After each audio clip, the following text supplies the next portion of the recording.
दोस्तों इस वीडियो में हम जानेंगे कि सच में क्या नवरात्रि के पीछे साइंस होना जरूरी है। आइए इस वीडियो को देखते हैं। नवरात्रि में डांस क्यों करते हैं? नवरात्रि में फास्ट करने से क्या फर्क पड़ता है? हम जो भी करते हैं, ऐसे ही करते हैं या उसके पीछे कोई रीजन? तो चलिए नवरात्रि की ब्यूटी को ढूंढते हैं, लेकिन एक अलग तरीके। नंबर 1, हम नवरात्रि में फास्टिंग क्यों करते हैं? देवी को खुश करने के लिए। यस, लेकिन एक unexpected thing. Okay, just listen to this. This really blew my mind. School में साइंस में क्या सिखाया याद रखें यार।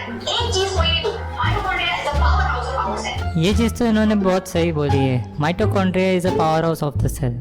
हाई स्कूल में हमें सिखाया जाता है कि माइटोकॉन्ड्रिया ये सेल का ऐसा पार्ट होता है जो कि एनर्जी प्रोड्यूस करता है। Mitochondrias are the membrane bound cell organelles that generate most of the chemical energy needed to power the cell's biochemical reactions. Mitochondria हमारे खाने को एनर्जी में कन्वर्ट करता है। But did you know that हमारा mitochondrial DNA सिर्फ हमारी mother से आता है? तो ये शायद न्यूयॉर्क टाइम्स का कोई आर्टिकल है जिसको इन्होंने साइट किया है। ये आर्टिकल कहता है it's well known that the transfer of mitochondrial DNA from mother to offspring often called maternal inheritance. इसका मतलब माइटोकॉन्ड्रियल जो डीएनए है वो सिर्फ मदर से पास ऑन होता है one generation to next generation.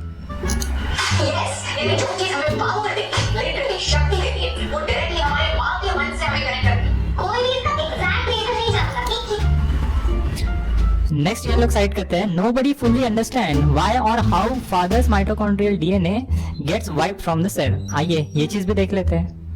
Google में ये सेकंड मोस्ट सर्च टॉपिक है। दोस्तों ये वन ऑफ द वेबसाइट है जिसे कहते हैं रिसर्चगेट, जहाँ पे मोस्ट ऑफ द रिसर्चर्स जो एक्चुअली इस पे काम कर रहे हैं ये डिस्कस करते हैं।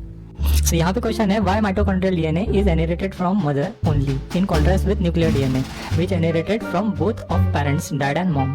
तो यहाँ पे टॉप आंसर्स में आप देखोगे कि जब एक स्पर्म एग में एंटर होता है तब उसका हेड पार्ट ही एग के अंदर एंटर होता है और उसके बाद का जो नेक पार्ट है जिसमें एक्चुअल में माइटोकॉन्ड्रियल डीएनए होता है वो एंटर ही नहीं होता। इसीलिए जो माइटोकॉन्ड्रियल डीएनए है हम में वो सिर्फ मैटरनल होता है, वो पैटर्नल नहीं होता। So we already know the reason, हमें रीजन पता है। हर चीज में माइटोकॉन्ड्रिया को डिटॉक्स की जरूरत है। इंटरमिटेंट फास्टिंग के बारे में साइंस ने ऑलरेडी प्रूव किया है। जब हम उपवास यानी इंटरमिटेंट फास्टिंग करते हैं तब हम हमारे माइटोकॉन्ड्रिया को एकदम से रेस्ट देते हैं, जिससे एज रिलेटेड डिजीज होने के चांसेस कम हो जाते हैं। दोस्तों जो इंटरमिटेंट फास्टिंग है वो हमें पूरे साल भर में सिर्फ 9 दिन नहीं करनी चाहिए, वो हमें रेगुलर बेसिस पे करनी चाहिए। देखिए हम अपने अंदर की स्ट्रेंथ हेरिटेज को हेल्दी रखने के लिए उपवास करते हैं और ये चीज इंटरमिटेंट फास्टिंग जो अब पूरी दुनिया डिस्कवर कर रही है वो हम सेंचुरी से करते हैं। सिर्फ इंडियंस इंटरमिटेंट फास्टिंग नहीं करते और इंटरमिटेंट फास्टिंग ये वर्ड इंडिया में ओरिजिनेट नहीं हुआ है, ये कई फॉरेन कंट्रीज में ऑलरेडी ओरिजिनेटेड है और बाकी भी रिलीजन्स या कल्चर्स में फास्टिंग करते ही है।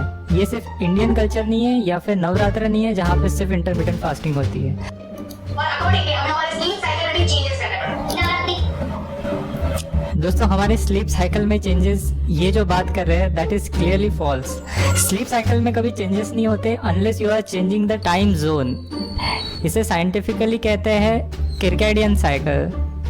आप इसके बारे में सर्च कर सकते हैं। आप देख रहे हैं ये जो भी पॉइंट्स बोल रहे हैं इसका कुछ भी तथ्य नहीं है साइंटिफिक इसमें, ये बस अपने मन से कोई इक्विवेलेंस क्रिएट करने की कोशिश कर रहे हैं। और एक चीज जान लीजिए कि तब के जमाने में माइक्रोस्कोप इन्वेंट नहीं हुआ था तो उनको पता ही नहीं कि सेल्स के अंदर क्या है और डीएनए को देखने के लिए तो इलेक्ट्रॉन माइक्रोस्कोप की जरूरत पड़ती है जो कि उस वक्त नहीं था। सो उस वक्त के लोगों को पता भी नहीं था कि माइटोकॉन्ड्रिया क्या होता है और माइटोकॉन्ड्रियल डीएनए क्या होता है। इनफैक्ट उनको ये भी नहीं पता था कि mitochondria is called the power house of the cell.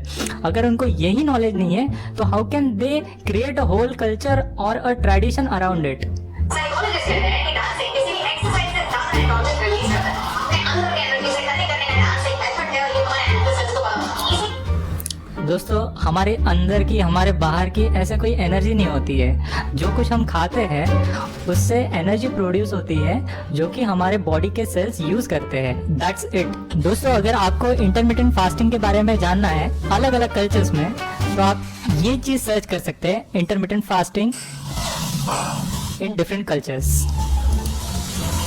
So religious fastings अलग अलग रिलीजन में देखो कैसे होता है, जैसे ब्लैक फास्ट जो कि क्रिश्चियनिटी में है, व्रत जो हिंदुइज्म में है, रमजान जो इस्लाम में है, fast Sunday the Church of Jesus Christ of Latter Day Saints में है, जैन फास्टिंग है, बुद्धिस्ट फास्टिंग है। तो हर कल्चर में फास्टिंग इंटरमिटेंट फास्टिंग ऑलरेडी है।